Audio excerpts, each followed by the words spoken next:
Carlos, thank you. August 19th, 2026. Manchester United come back for Carlos Baleba and, for the first time, make an official offer. £60 million plus another £5 million in add-ons. According to The Guardian, the player himself has already agreed personal terms. But the most interesting part happened exactly 1 year ago. United already wanted Baleba in the summer of 2025. Brighton made it clear they would only let him go for more than £100 million, and United backed away without even making an official offer. And that is when Baleba's career gets caught in a storm. In the opening weeks of the season, he is substituted at halftime several times, and Brighton manager Fabian Hürzeler admits, "When a young boy reads there is interest from Manchester United with a big offer, it might affect him deep. So did the failed transfer really break one of the most promising midfielders in the Premier League? It looks like United really did become part of the problem, but far from the only one. And to understand why, let's look at the Carlos Baleba we saw right before this whole story began. To understand the scale of the drop, let's look at where Baleba was in the summer of 2025. The previous season had been the best of his career. In the Premier League, he started 31 times and played 2,661 minutes. Brighton named him their Young Player of the Season, and his crazy long-range winner against West Ham later won Goal of the Month. Baleba no longer looked like just a talented kid from Lille. He had become one of the most valuable young midfielders in the league. And this is where Manchester United enter the story. Important. We need to correct a popular version of this story. United did not offer £115 million and get rejected. Brighton simply made it clear that any deal would have to be worth more than £100 million. United decided that was too expensive, and on August 16th, they ended the talks without ever making an official offer. And just one day before that, Hürzeler had said he could not see any change in Baleba's behavior at all. So at that point, everything looked calm. And just 8 days later, he would be taken off at halftime for the first time.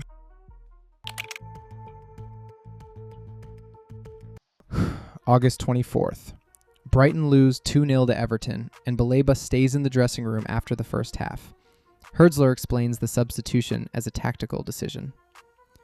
Less than a month passes. A match against Tottenham, and once again, just 45 minutes. This time, the manager says it directly. Baleba is tired and going through a slight dip. He's not a machine. And on October 5th against Wolves, he is substituted at halftime for the third time in the opening 7 Premier League matches. This is starting to look like more than just a couple of bad games, isn't it? In the previous season, Baleba played 2,661 league minutes. In the next one, around 1,652. Almost 1,000 fewer minutes, a drop of roughly 38%. His number of starts fell from 31 to 23. And this is when Hürzeler first links the situation to Manchester United. When a young boy reads there is interest from Manchester United with a big offer, it might affect him deep. But Brighton do not send the player to the bench or accuse him of wanting to leave. Instead, the coaching staff begin working separately on his positioning, receiving the ball, and his decisions after losing possession. So the problem was real.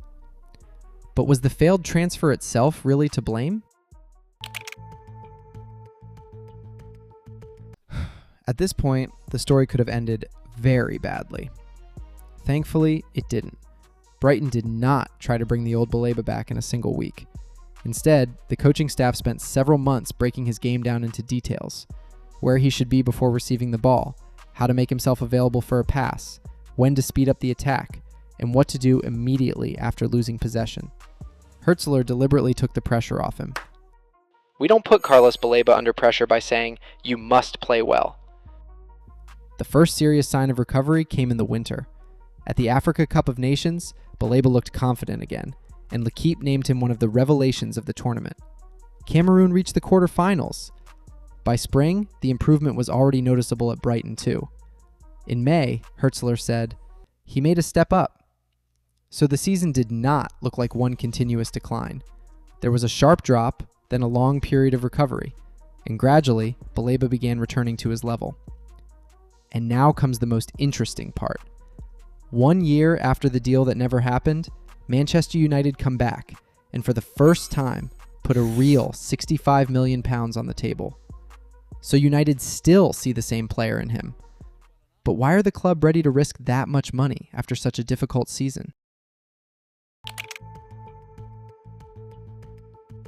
There is one important problem here. I still cannot say that Manchester United were the main reason for Baleba's decline. Yes, Hürzeler admitted that such huge interest might have affected a young player deeply, but the manager immediately clarified that he could not know that for sure, and Baleba himself has never publicly said that the failed move broke him psychologically. Okay, there are other explanations too. He missed part of preseason, and Hürzeler repeatedly spoke about fatigue and physical fitness. What is more, even before the whole United story, the manager had warned that Baleba was still learning how to handle the demands of the Premier League every week. And from a footballing point of view, he was still an unfinished player. Brighton continued working on his positioning, his composure when receiving the ball, and his decisions under pressure. So the phrase, "the transfer almost broke Baleba," works as a question, but not as an established fact. There is a connection. The decline was real, but there may have been several reasons at the same time, you'll agree. And even the current £65 million proves only one thing so far. Manchester United still believe in his potential. So what exactly do the clubs see in a player who has just been through such a dramatic season? So did the failed transfer break Carlos Baleba? My answer is not Baleba himself, but his upward momentum. After the best season of his career, his playing time dropped by around 38%. He was taken off at halftime several times, and Hürzeler publicly admitted that Manchester United's interest might have affected him deeply. But Brighton helped him through that period, and by spring, the signs of recovery were already there. And now it is clear why United are coming back. Baleba can do things that modern midfields desperately need: cover huge spaces, win physical duels, receive the ball under pressure, and burst through the opposition's first line with one acceleration. At the same time, he is still not a finished Casemiro 2.0. Brighton were still teaching him composure, positioning, and control of the game. So the current £65 million is not only a bet on the player Baleba already is, but also on the player he can still become. The irony is that the biggest test of his recovery may now happen in exactly the place where the biggest noise around his career came from a year ago. By the way, would you risk £65 million on Carlos Baleba?